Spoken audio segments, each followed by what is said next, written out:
I've realized my new least favorite thing is excuses. Just take it, admit it, stop making excuses, and now go and change and do it better. That's for me. One of the things I kind of do is I just want you to own it. Oh, thank God. So like, no, but just literally just say, you know what, Janine, my fault. That's it. Okay, move on. Welcome to Stop Whining About Real Estate. Join us as we chat, sip, banter, and wine with the best in the biz. Grab a glass of your favorite vino, sit back, relax, and let's wine together. Good afternoon, everyone. This is Emmanuel St, Germain, CEO of Choice Mortgage Group. But today we are on Stop Whining About Real Estate. We're going to do things a little bit differently today. My normal co-host is Sarah Birnbaum, and today we are actually going to do things a little bit reverse. We've got our producer, Janine Stella. Hi, guys. And Janine and Sarah are actually putting me on the hot seat. Yes. It's my favorite seat for you to be in. All right, so I promise, unlike last night's debate, I have not been prepped with any of these questions. Oh. So we don't know what's going to happen. I love this. This is good. Fire away. Are you nervous? Not at all. Okay. Dang. I'm going to let you lead, and then we'll just go how we planned. Okay, now this is very serious stuff here. I mean, perfect. We're going deep. I have two hats. I have the comedic hat, and I have the surgeon, very serious hat. So. Most people only know the surgeon serious hat. Correct. Yes. So please be prepared for the seriousness of these questions. And if anything gets too intense, feel free to ask for an earpiece so you can have a staged answer or something along that nature. Okay, here we go. Number one. What is a hidden talent that no one on your team knows that you possess? So I don't know necessarily that it's a hidden talent that no one knows, because anybody that follows me on social media would know, but I do love to cook. I'm pretty good at it. Is there anything else that you think you're really good at? I mean, I would say in general, my brain is going to think I'm pretty confident at most things that I do. Okay. Were you trying to get me to say pickleball? No, I was going to get you to say sing. Do you sing? I do sing. What so genre do you sing? Singing is so that one's a tough one, because it's obviously like you don't know your own voice, so I don't really know like what I sound like, but I've been told I sound okay, good enough. I mean, obviously not good enough to go like lead a band type thing, but you're not tone deaf. No, I'm not tone deaf, and it's not going to be like an issue. I'm 100% tone deaf. My kids tell me all the time to stop singing in the car, and I'm like, no. Like cats screaming sound better than me. And he can sing opera too. I've seen it. Yeah, we did do opera. So we did it Can you do a line? In a hotel lobby where it echoes. We were at a conference, and it was like, so in opera's not something that you can just like slowly sing, you know, like you've got to really belt it, and it has to be loud. So it was interesting. It was funny. All right, sticking with the theme of music, if your company was a song, what genre would it be and why? What genre would it be? The company itself? Yeah. That's a really good question. Not really sure how to answer that. I suppose. Here's the problem with having those types of questions, by the way. So, here we go. Well, no, because I'm an extremely analytical person. Okay. And so, like, that's a question where somebody, like, wants to fire off quickly, and my brain doesn't like to fire off quickly for that type of stuff. That's why we're doing this, though. I get it. But you're getting, like... You're giving your brain an exercise. I'm thinking, like, born in the USA, like rock and roll, because you're wearing the patriotic shirt. Yeah, I was thinking it's 9/11 today, so in honor, you know... I was thinking jazz. Do you like jazz music? No, not at all. I love jazz. I love jazz. I think, okay, well, from that perspective, then, if you want to make it about the company, it's really like an orchestra. It's a symphony. Okay, fair. And as a conductor, I feel like the loan officer should be the conductor that tells everyone more or less what to do in order for the final outcome to be the way it's supposed to be. So fair, I like it. I love that answer. That's beautifully. But I was thinking about it. I needed a little time to rationalize it. You're I next. love that. Okay. So this is kind of interesting. And when you're asking CEOs questions, I always like to get in their brain and see where their mind has been, where it's going, where it is in the future. So that's the premise behind this question. But anyway, so what's a piece of advice that you've ignored completely when you started this company, and looking back on it, you're really glad you ignored that? It's a good question. I don't know that I would say anything regarding something that I've ignored per se. I think that I've stayed true to who I am and haven't changed my personality type. So I'm very direct. And if you're emotionally the kind of person who can't handle somebody direct, either put a buffer in between us, or maybe I'm not the right place for you. So I think that what I'm trying to learn to do, and I sat in on a class of empathy when we were at this conference that I was just at, it's really a lot of what the class that was all about was more about. It was a lot of operators, first of all. I wasn't as many CEOs. There's a lot more COOs. Most of them were women, and they were very much in tune with listening to their employees and what they need to do and what they want to do. And I think that the difference for me is that the way that my brain is always forward thinking, it's tough to be both.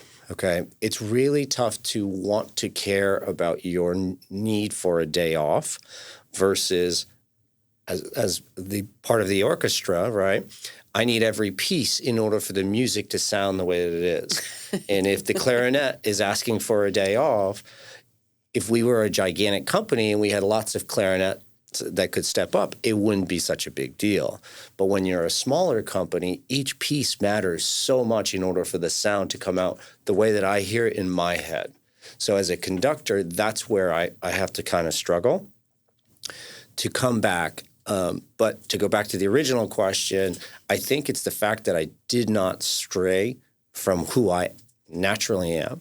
And I luckily am surrounded by people who are really talented, which makes my job easy. That's great. I love that. Yeah. What's the most unusual habit or routine you have that actually contributes to your productivity? Well, I think one thing that I do more than most people, I actually listen to a lot of these podcasts. Uh-huh. So I am constantly living and breathing work. And so when I'm at the gym, if I'm, walking uphill on the treadmill, if I'm working out, and you grab my earphones, you're not going to hear heavy metal. You're hearing somebody talk about mortgages. I'm listening to a book. So I think that maybe from that example. Yeah, I would agree. I think also you're a really early riser. Mm-hmm. I think a lot of owners and CEOs tend to be early risers because they want to maximize their day, but you're a really early riser. I don't mind getting emails early because I know he's not expecting me to reply at 5 o'clock in the morning, but he'll send out a good amount of emails and he's just trying to get his day kind of starting. And I think that probably helps because if you started that process at 8 o'clock or 9 o'clock, you would be swamped. You get inundated back. And I think that is, that's a great point. The idea is for me, well, one, delayed emails, but everyone's entitled to their time. I don't expect anyone to be working at 6:30. So for me, I do definitely want to take that opportunity that while I'm, fresh and in the morning, because I'm a morning person, it's part of my routine before I go to the gym. I'm having my coffee. I go through every single email, what needs to be done. I'm red flagging anything I need to respond to. So, have you heard of the 5 a.m. Club? Have you read that? Is that a book? I don't think so. It's called the 5 a.m. Club. If it's a Audible, he'll listen to it. It's a secret, and they say that the secret to success is getting up that extra hour earlier at 5 a.m. will change the course of your life. I started getting up at 5 2 years ago, and it changed everything for me. It's the productivity that you can get in before most people are up, hence the emails and everything that just... So as a CEO, that makes sense. You're an early riser. You get your day started. Do you go to bed early? I'm actually staying up later than I used to, but in the past, no. So, for the most part, 10:30, maybe 11 at the latest, I guess. Yeah. Cool. I think you've got in one in between because I was number 5. Gotcha. So, this is a good one. Okay. You talk a lot about your mission and values with the company. So if you were going to have dinner with your company's mission statement, what would that conversation be like? I'm having dinner with a mission statement. Your mission statement for your company. So imagine it as a person. How are we doing? That's fair. Like, for me, I think what the way my brain works is I think everything at the end. I start with the end, and so whether we're talking about a marketing strategy, whether we're talking about a loan, like you have to envision. You have to envision what you want your life to be like. You have to envision what my product doesn't matter. It really is a service, is what we do. So at the end of the day, I want a client to be happy. Okay, great. So what ultimately do I want? I want the client to refer that real estate agent a new client. Why? I want them to refer us a new client. So if you just start from the back and then you work your way, it's reverse engineering. Mm-hmm. All I'm doing is I'm very good at taking things apart and rebuilding it. And then every step along the way, if something isn't perfect or something needs to be tweaked, that's what I'm good at, is to kind of pick things apart a little bit. The critical Virgos is able to step in and basically say, hey, another big thing too, I think that when you add to that is that I'm not somebody who accepts that just because you do it the way that you do it. Mm-hmm. In fact, I heard this great story in the empathy class. This is by the way, is my secret sauce. Did you say an empathy class? It was an empathy, like I wish I could have been there for this. 40-minute, not a class, but like a whatever you call it. Breakout. Oh. So this is my forte, by the way. I am fantastic at grabbing things from somewhere else and then implementing into my life, my company, whatever. So have you heard the pot roast story? No. So there's the pot roast story. When I just heard it for the first time, so I'm sure I'm going to butcher it, but essentially, an individual, the wife is making pot roast, and so she cuts the two ends off on the sides, and somebody goes, well, why are you cutting the two ends on the side? Well, I don't know. Let's call mom and find out. So they call mom, and mom says, no, you just cut the two ends on the side. Well, why do we do that? Well, let's call grandma. Anyways, to make a really long story short, the bottom line is grandma didn't have the pot to put the entire roast in, so she always cut the two sides. But the generations after her kept doing it the exact same way, not because it was the right way, it's just because that's what they knew. So what I'm really good at is saying, I don't care that the industry does it this way.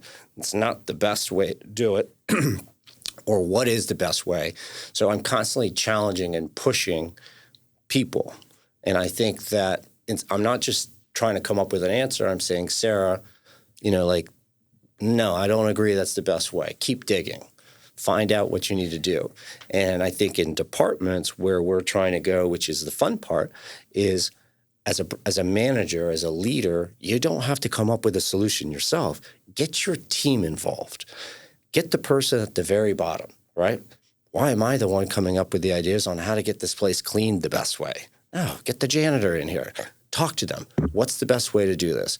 How would you suggest we do it? Where are the areas that you find that we could improve our processes? Not just, well, this is how I was trained. I will say, coming from a very large corporation, and I've worked for large corporations pretty much my entire adult career, and in those places, most things are the way that they are because it's just how it's always been done, and it's written in the handbooks, and it's just the way it is. Wash, rinse, repeat. That's it. Like there's nobody questions it, and everything comes from high above. And as sales, I was always in sales. They were never the boots on the ground, so they had these things in place that not a single person who invented the rule ever knew what it was like to be on the ground and doing sales. And there was no challenging it because that's just the way that we did it. That was just who we are. Here, it was so refreshing because everything that we did, if something wasn't working, I could always go back to him and be like, hey, listen, this isn't working. I think that we need to tweak it. Or he would say, this isn't working, and we would rework it. And it was so refreshing to finally have a place that goes, well, what do you think? Because you're the one who's out there doing it. What are you seeing? What are you thinking about this? What is everybody else doing? What is somebody that's a competitor of yours doing? Like, how can we make it ours and make it our own?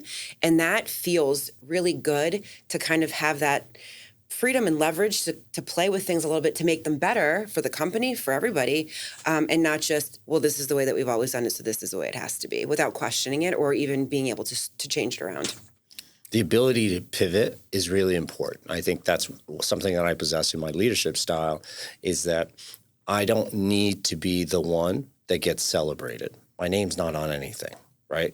The reason I say that and the reason that's important is that if you have a great idea that will go to our values, right, that will give a better client experience, I'm all for it.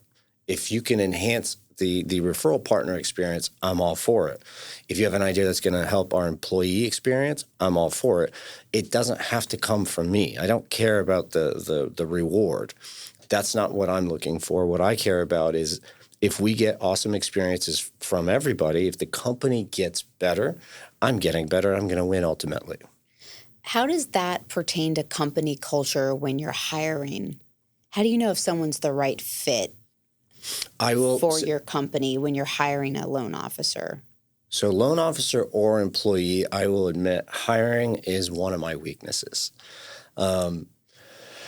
It's very difficult because in one aspect, you're never going to live up to what I want you to live up to because I hold myself at such a high degree of criticism on myself. So I've learned to just try to get the most out of Janine that Janine is capable of, not Janine should be a mirror image of Emmanuel.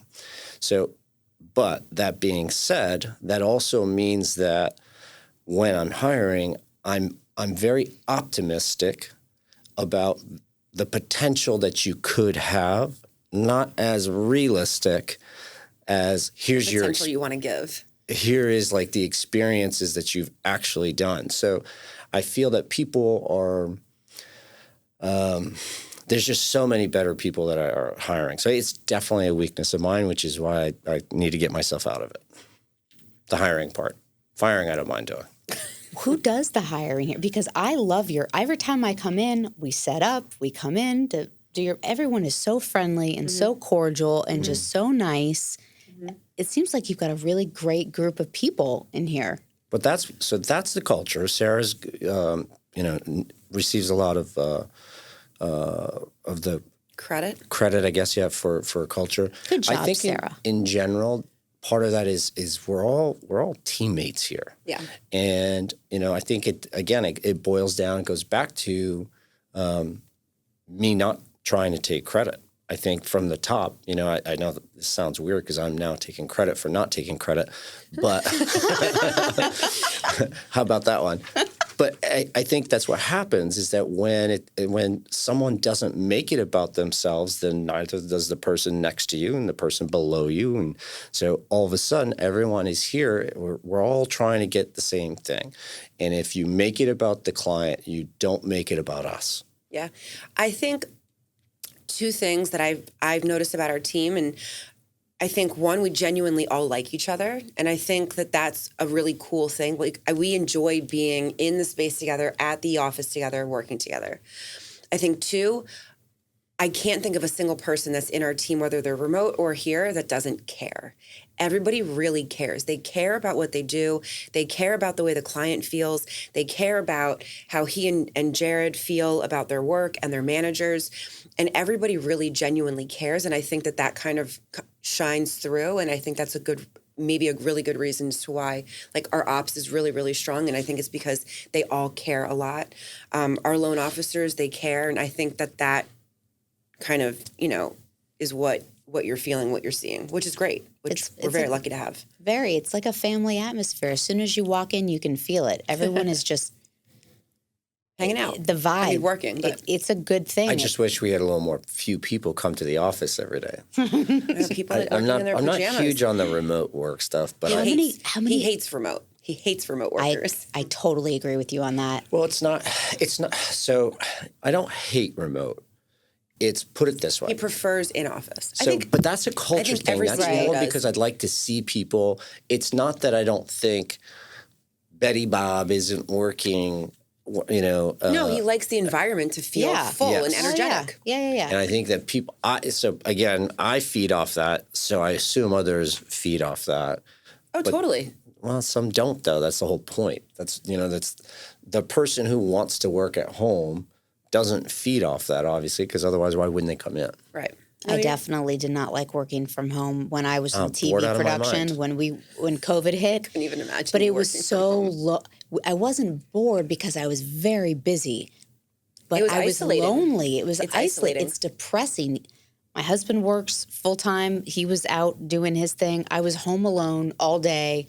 No one to feed any energy off of, and I'm big on energy. So I think the camaraderie and I think good. you do better when people around you are doing better, because then it's like a healthy competition right in the workplace. Like, how many loans did you close?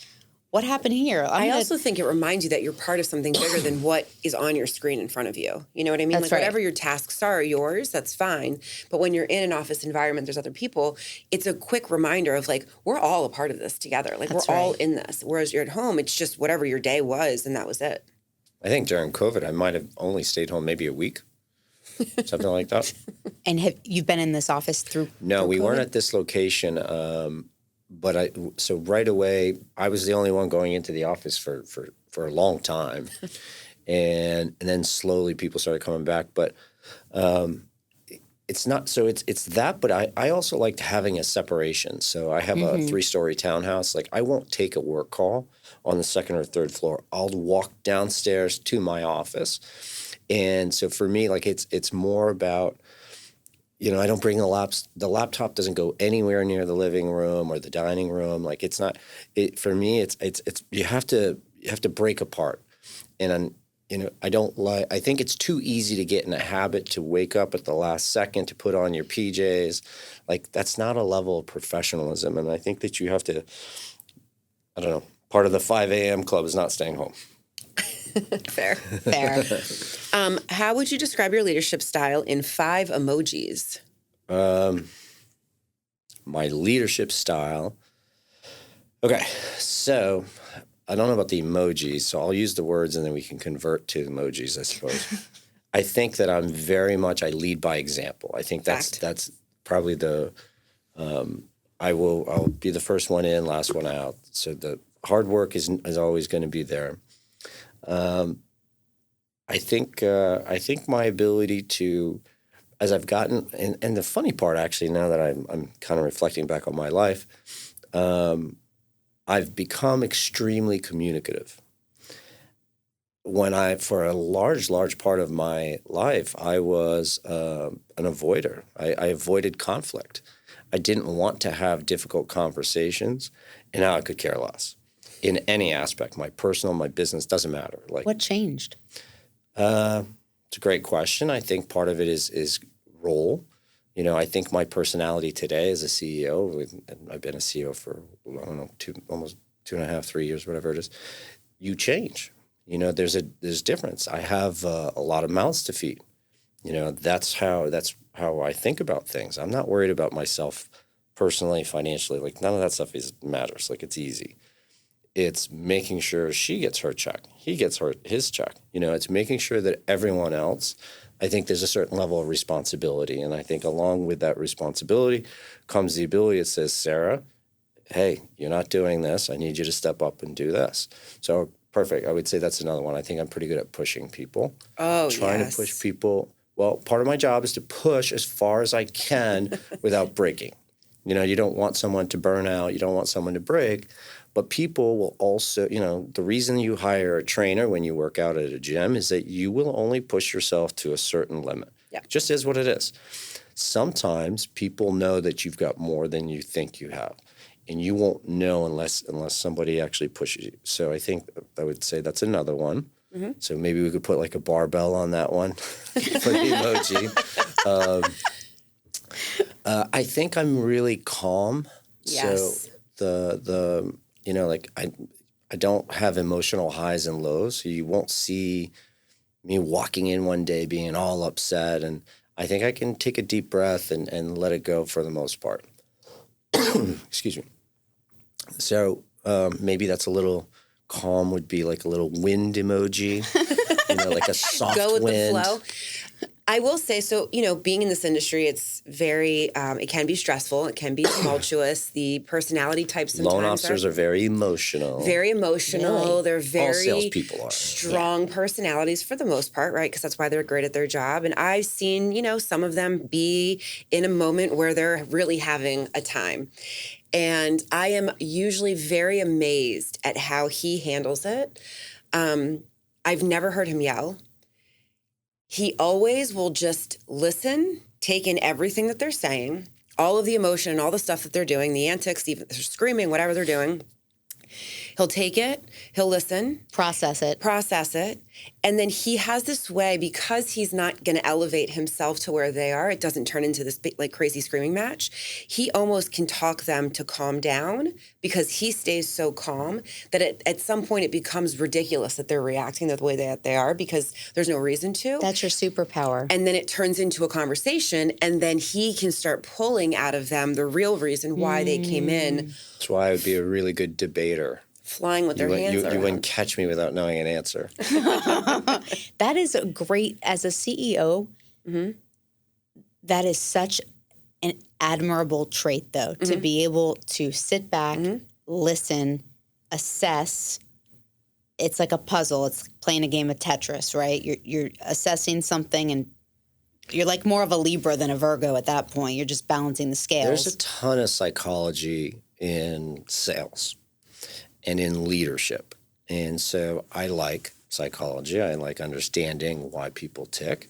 And I think it plays into what my natural skill set is. And so having an ability to listen. And the funny part is, so I didn't say this during this breakout, but my weakness, well, I guess one thing I would say that I'm weak at too is I don't say thank you enough, or you're doing a great job. I think part of that is over the last 2 years, life was a lot more stressful. And I think it's a little bit easier when we're doing 100 loans and everybody's making tons of money. It's a lot easier to walk around and pat people on the back. The concept of thanking someone for doing their job is not the easiest for me at times. There's a... if you don't want, I don't know, why do I have to thank you for doing what you do? Now, if you go above and beyond, that, I've always been I'm very good at recognizing someone's going above and beyond, and that person I want to thank, I want to reward, all of that. But the people who stay in the box and do their job, thank you for doing your job, but I'm not You're also so writing a paycheck for what they're compelled. supposed to be doing, I'm right? not so compelled to want to make you feel great about just doing your job. You know how you thank people, though? You invest in them. Your way of thanking somebody, your way of appreciating them, and your way of basically saying, I see you, I think you have a ton of talent, and I want to keep investing my time, my energy, my effort into you to keep pushing you and making you better. That's your way of appreciating people, because you're investing yourself in them, and you want them to become even better and stronger because you see something that maybe they don't even see in themselves. And that's your way of that's your way of thanking them, as you invest in them, I think, because I've seen you do it with a couple people, me included. No, I mean, listen, there was a point where when, obviously this is before I was running the company, but our old company, I was known for not talking to people for 3 to 6 months.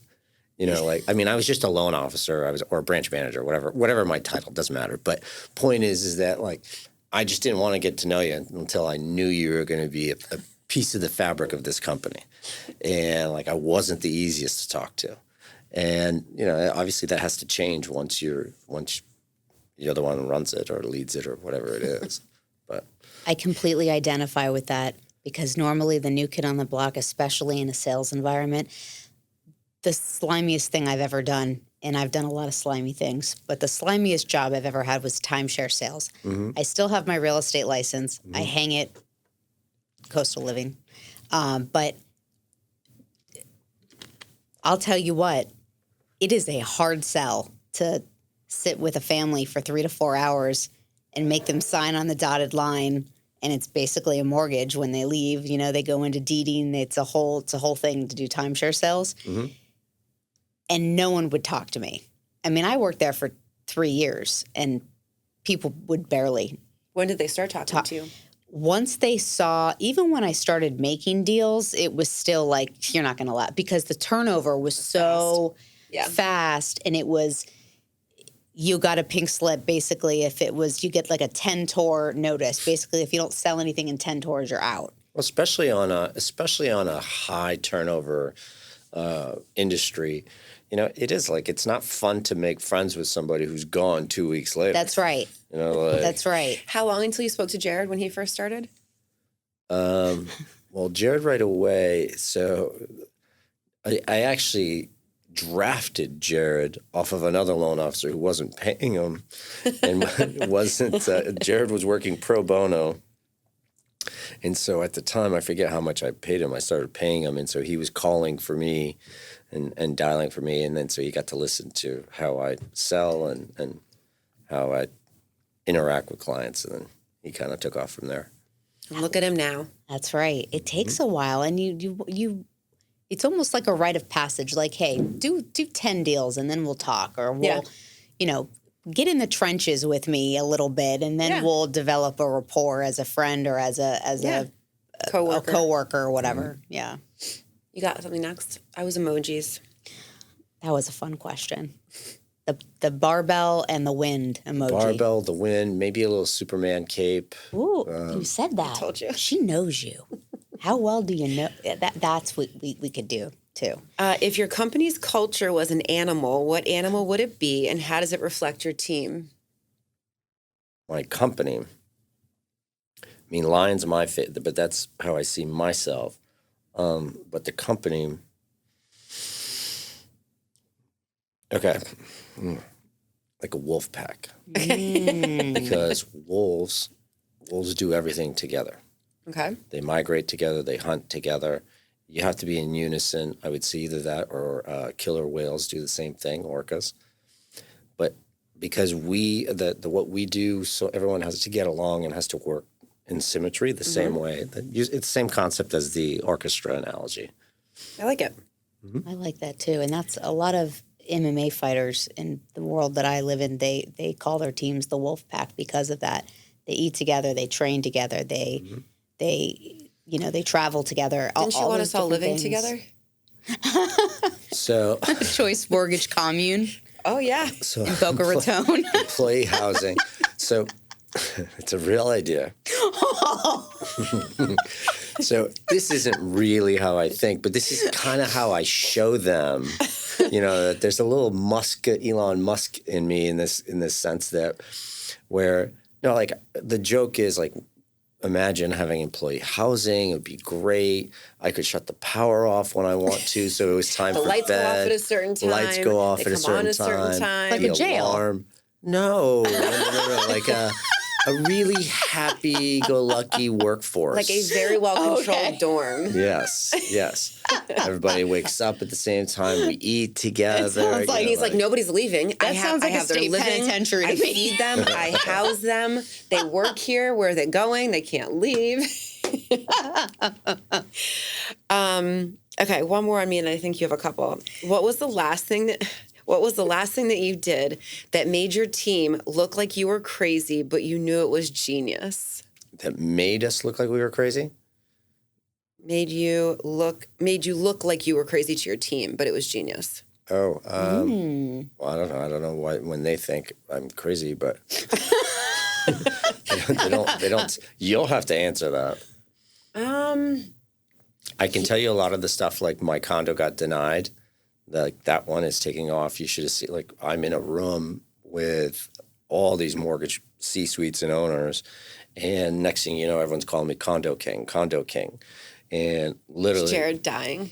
Yeah, yes, because of the marketing works. You know, like it's you build a niche for yourself. I like that. Condo King. Condo King. I'm like, okay. I like that. That's catchy. But it was what else? I mean, we do a lot of different stuff. Mm-hmm. Have you ever had like a morning meeting and he said something, and everyone kind of, water cooler talk was like, what is he talking about? But then it's like, wow, he was spot on.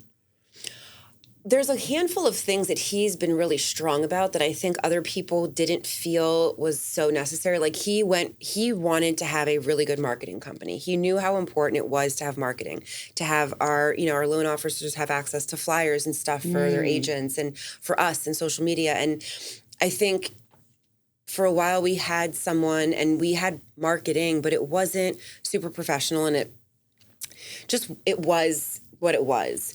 And I don't think anybody wanted to pay attention to it, or they thought that it would be as important. They're like, well, if we're doing a good job and the processors are doing what they're supposed to and the loan officers are talking to people, the business will come in.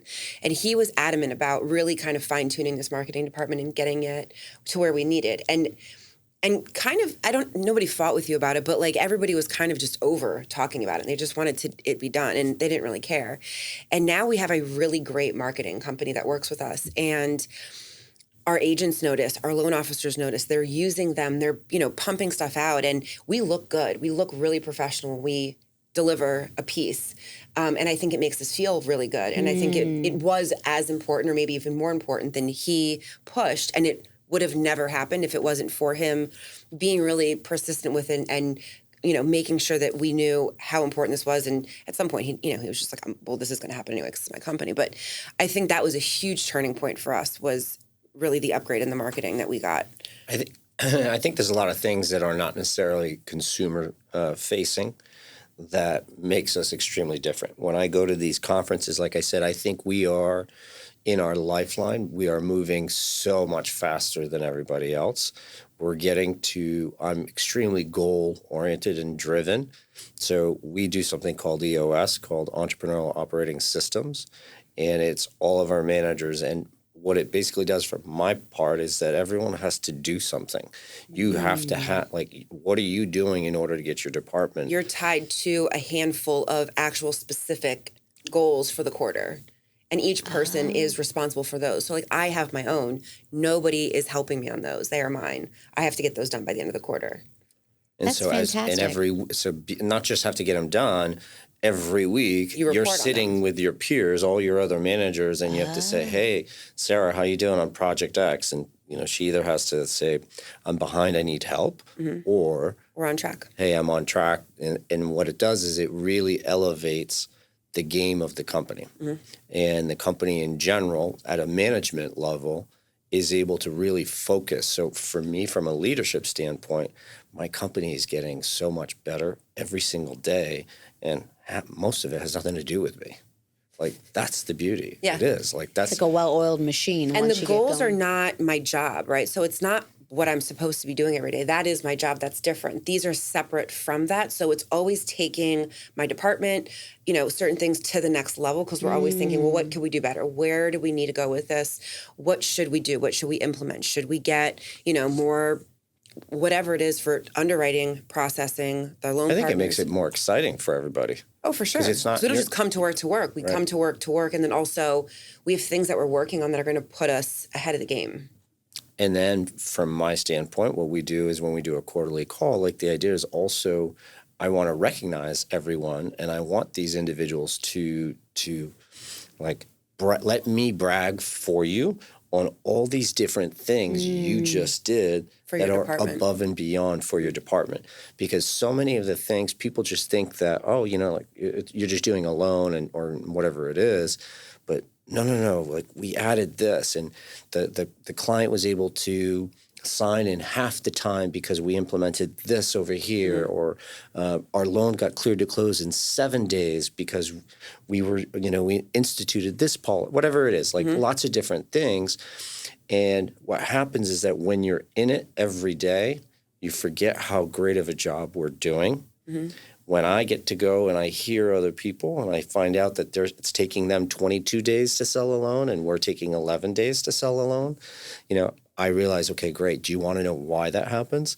Because our operational efficiencies earlier on are so tight, right? As opposed to just letting a loan officer just submit a loan willy-nilly, and then they have to fight like crazy back and forth trying to save every single deal. For me, I have a higher standard up front. No, be more detailed. It makes your process so much easier. So, where that creates a little bit of an issue is with a loan officer we're asking salespeople to be a little bit more organized, which isn't always easy. You mean salespeople aren't organized? But it's about whether they like it's the color about them outside of the seeing, lines. right? It's about getting them to see the benefit, and as opposed to saying, like to spend 2 extra days doing something, but then the reward is so much greater when you're able to have a loan that's cleared to close so much faster, so much earlier. You're delivering your product, and the person who gave you that client in the first place, you look like a hero to them. Mm-hmm. Now, the only thing is you just have to know how to set expectations early that says the reason I'm doing this, but I promise as soon as you buy into how I do business, you're going to excel. That's a really great point. Something I've never thought of as far as the mortgage industry goes. So if something is clear to close in 7 days versus 20, is that for the diligence of the loan officer? Or is that waiting for a bank or waiting for papers or approvals? Why did it happen? Yeah, what makes it go from 7 days to 20 days? Okay, so again, same thing. So it's all about control, right? So the way my brain works, I'm starting at the end. I can tell you every single thing that's going to happen on a loan. I know every single little piece of what we need to do. So I'm having those conversations, that dialogue up front with you. So for me, I'll give you an example, something that's really ticky-tacky, but it affects our industry. A lot of consumers wait to the last minute to choose their insurance company. Why? When you sign a contract, you get your inspection done within the first 5 days, typically, of being under contract. At that point, in that inspection, there will be some reports that you use to get insurance quotes. Get as many quotes as you want. I'll help you get a couple. Make a decision. There's no reason for it to linger for 30 days, right? So it's just about having control. Hey, but you as a consumer don't know that it's important, or if I give you a deadline by the time I need you to do something, most consumers will do it, right? Before surgery, if a doctor says don't smoke, don't smoke. Don't drink. Like you're going to follow what the doctor says. So, but if the doctor doesn't say anything, you're going to do whatever it is. I think what I try to do is I try to set expectations. I try to create that narrative as early as possible, so that my clients are well prepared. Mm-hmm. They're well informed, and most things are avoided. It's the mortgage industry. You're gonna run into something difficult once in a great while. It is what it is. But you try and prep and you try and make it as simple. So for me, the way I look at it is if I do my job really well up front, then everyone else gets to do their job and I don't have to be as involved. And that's what I try to do. Let me spend more time right now and then kind of hand it off and let everyone else do it. And I'm able to jump back in if I need to, but I don't really want to be. The idea is to continue doing what I'm doing over here. Interesting. Proactive, not reactive. Yes. That's how he lives. Yeah, that would have been a good one for leadership style. So for that leadership question, Everything we do is like I do not like reacting. Why didn't we think of this? I'll give you a great example. I just sent an email to our processing manager. We had a client who just signed disclosures yesterday. We just resent a new disclosure today because the appraisal cost was $100 more than we disclosed. Why didn't you call the company and find out what the appraisal cost was going to be? Like, why are we literally having to send a new document? This is where ops people don't think like I do. The consumer is sitting here, I just signed disclosures yesterday. Why am I getting a new one today? And it doesn't say, by the way, take a look at this line right here. Here's why your change happened. They just get another document. No one knows why. So they're probably just thinking, whatever, it's a dupe. They don't even know whatever it is, right? And it's literally over $100. Now, for compliance reasons, we have to do it. So the compliance department is doing their job. But why didn't we just call and find out and get a quote if you needed to get a quote? Because you knew the property was unique, right? It's a unique property. That's why it's not our natural. But my point is that that's a reaction without thinking. All you got to do is think. Like it's not difficult. It's true, but that's my point. It happens even internally, and as crazy as I am about trying to prevent all this stuff. So imagine other companies that don't have that don't think like this. Like the client experience is what you have to think about. Why did I just receive another disclosure? And then it doesn't, nowhere on there does it say, hey, please note, we had an appraisal change. It went from X to Y. This is why you're receiving this document. Right. So what do? I forward that to my processing manager, and I said, hey, we need to discuss this tomorrow. So tomorrow morning when we have our leadership meeting, this is that EOS thing. One of the things, not only do you talk about all your goals, but you talk about your issues. So now this will be an issue, and now I will fix it. And won't happen again, because we're gonna implement something in our system to prevent this from happening. That's how my brain works. All the time. Right. We hit traffic taking this route. Never again. We're gonna use Waze. We're gonna, He's always doing that. It's the genius of him, obviously, but always. The most important. I learned lessons from mistakes. Perfectly leading me into the next question. What's a failure you've experienced that you're secretly proud of? A failure that I have experienced? Mm-hmm. You can't say I haven't failed. No, obviously I've failed. But like maybe proud of because it made you appreciate something. It made you more this. Personal or professional, too. I think it leads into personal. I know where I would go with that one. But no, on a professional level, I think the fact that we started this company in the absolute worst month possible, which is June of 22, I think there's something to be said for that we really, we came out of the gate struggling, and we survived. And and what I mean by struggle, just meaning that we had to burn through a lot of cash, which sucks. But the bottom line is that you because it wasn't easy, as we're starting to do better, as we're starting to see our accounts start to go up, which is a great thing. Now all of a sudden you appreciate it more. It feels really good. It feels good, but I think that if you ever look at every entrepreneur, like all the crazy successful ones, they're all like 1 month away from folding. Mm-hmm. Like so many people get pushed to the limit, to the breaking point. So the fact that it wasn't easy, I think, is fine. That's very indicative of my life, and just like anything for me, I overcome every challenge there is because I would kick, fight, punch, scream, whatever. Yeah, we dug deep for that one. Yeah. What was the other part? That's it. Oh, that was it? Okay. Yeah. And then I have one more, and then I think the rest are Janine. If your company was a superhero, what would its superpower be, and what would be its kryptonite? Did you use ChatGPT to come up with these questions? I did not. I don't know what you're talking about. Anything. We would never use AI. Please. All right. If my company was a superpower, what was it? Superhero. What about it? What would it be? What would its superpower be? And what would its kryptonite be? Kryptonite is laziness. I told you he was going to say You said that. I don't like lazy and entitled. I spent so much time with him. The superpower. You said it.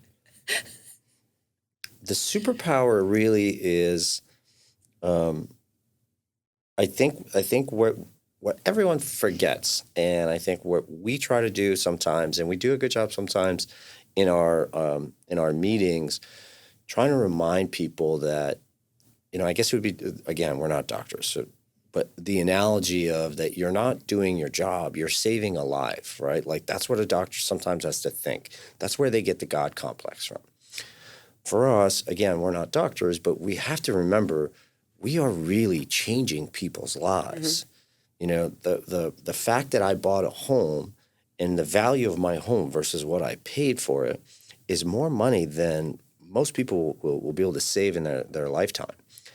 That's a big opportunity. Mm-hmm.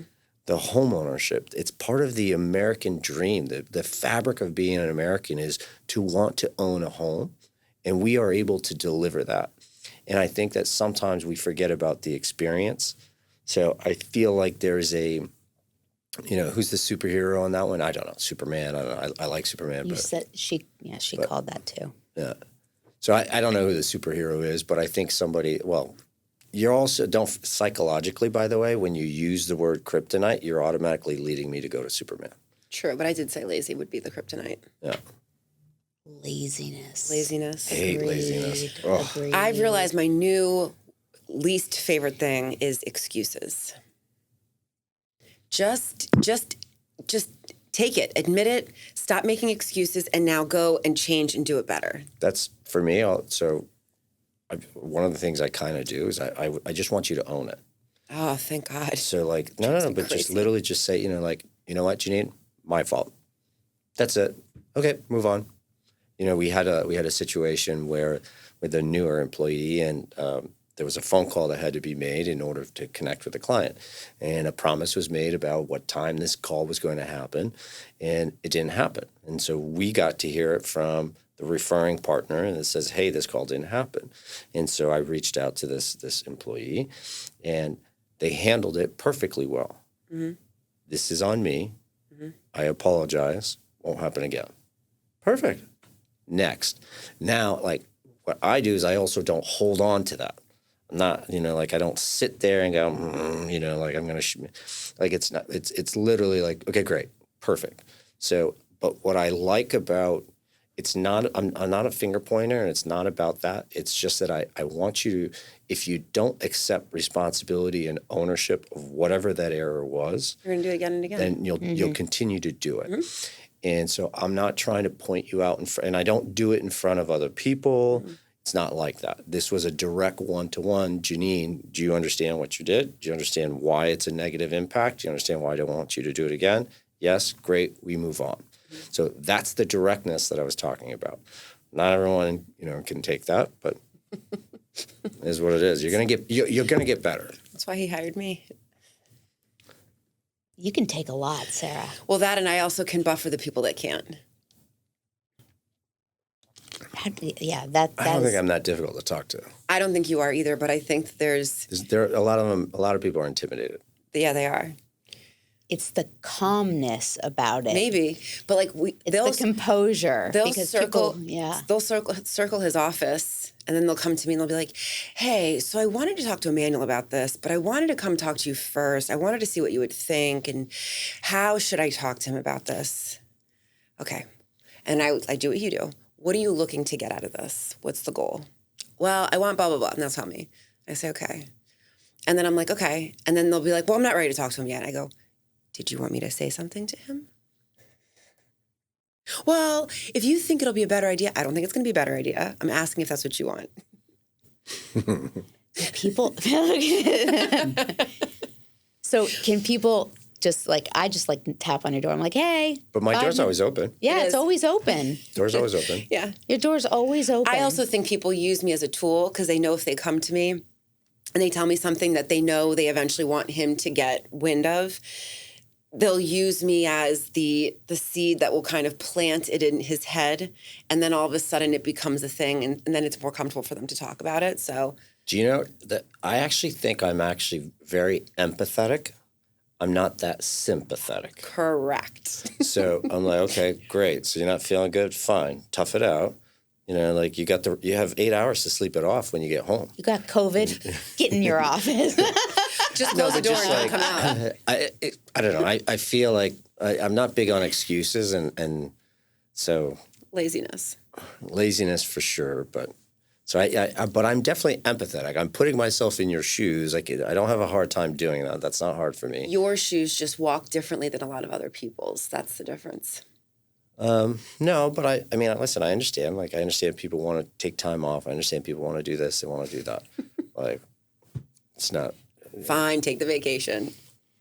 I have two people that work, I say with me instead of for me. Mm-hmm.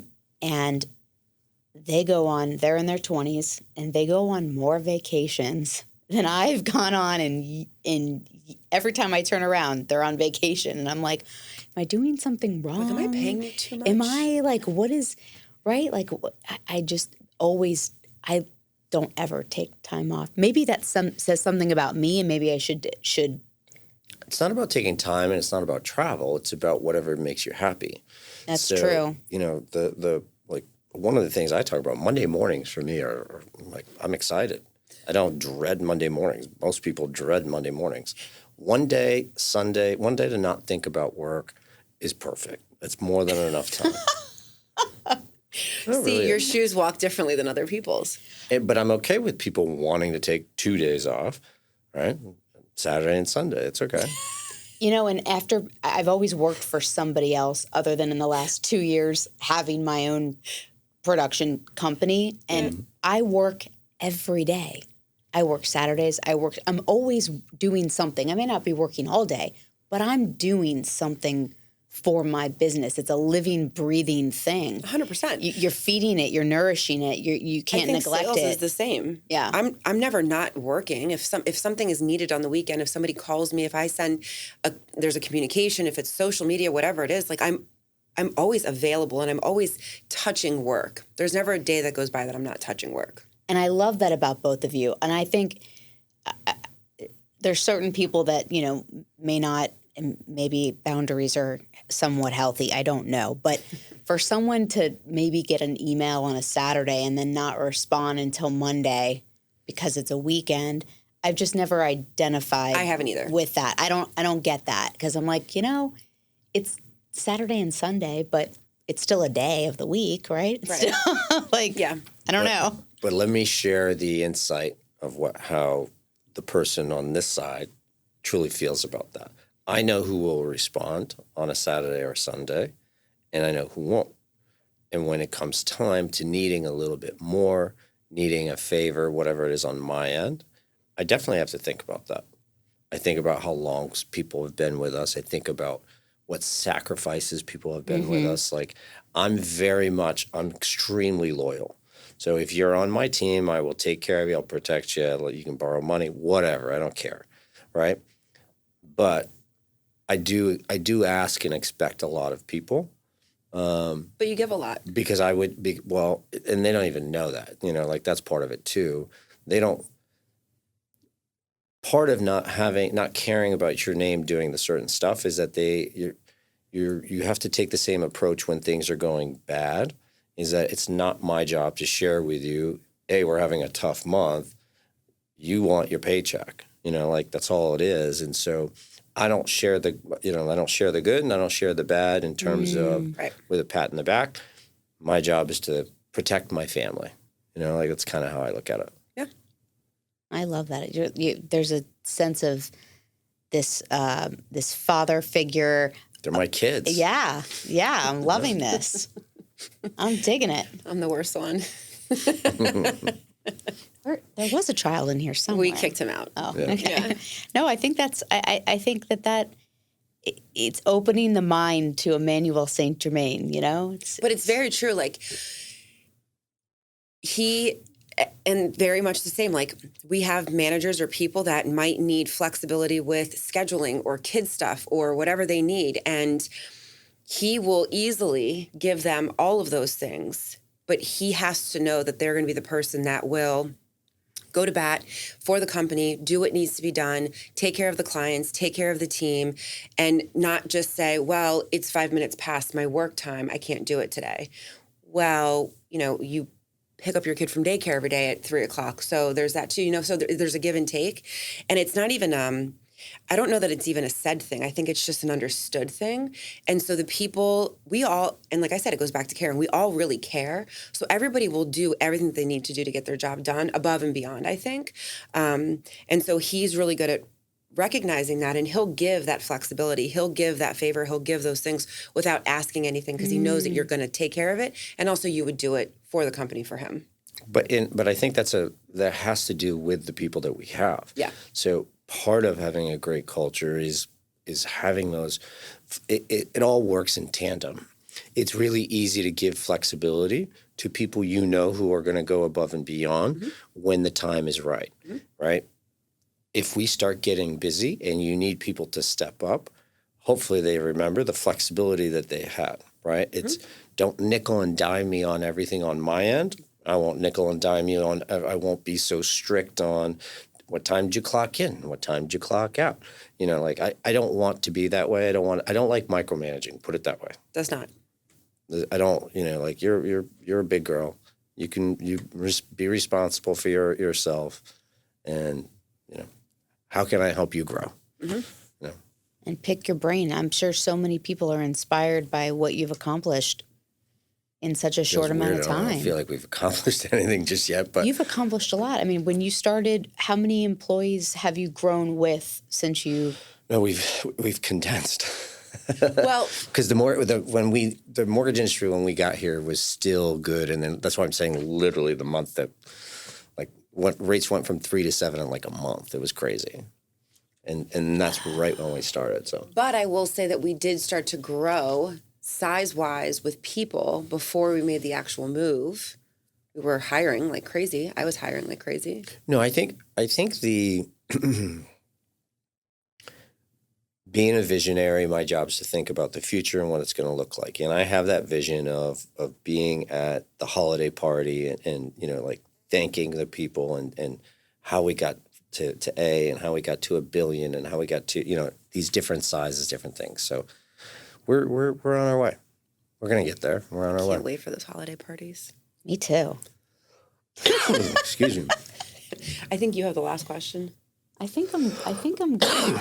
Honestly, I mean, the only other thing I can honestly say on that sheet of paper is, or ask, would be, if you weren't doing mortgages, what would you be doing? It's a good question. I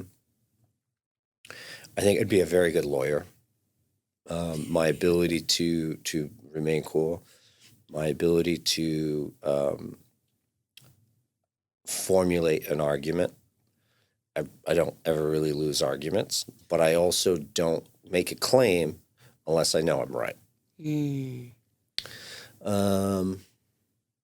And he's very good at using the information you give him to create his argument and his win. Well, that's just a little bit of puppeteering. But Puppeteering's good. yeah, I'm pretty good at that. Yeah. But that's from empathy. And cooking. Yes, knowing how to mix things and finish something. I think I don't know if I would have been good, but I love the idea of being a doctor. I think I like the idea of helping people, saving people. I think that would have been a fun skill to have. And then Not an athlete? And then I was just gonna say, not an athlete, but one of the things so this is a funny one.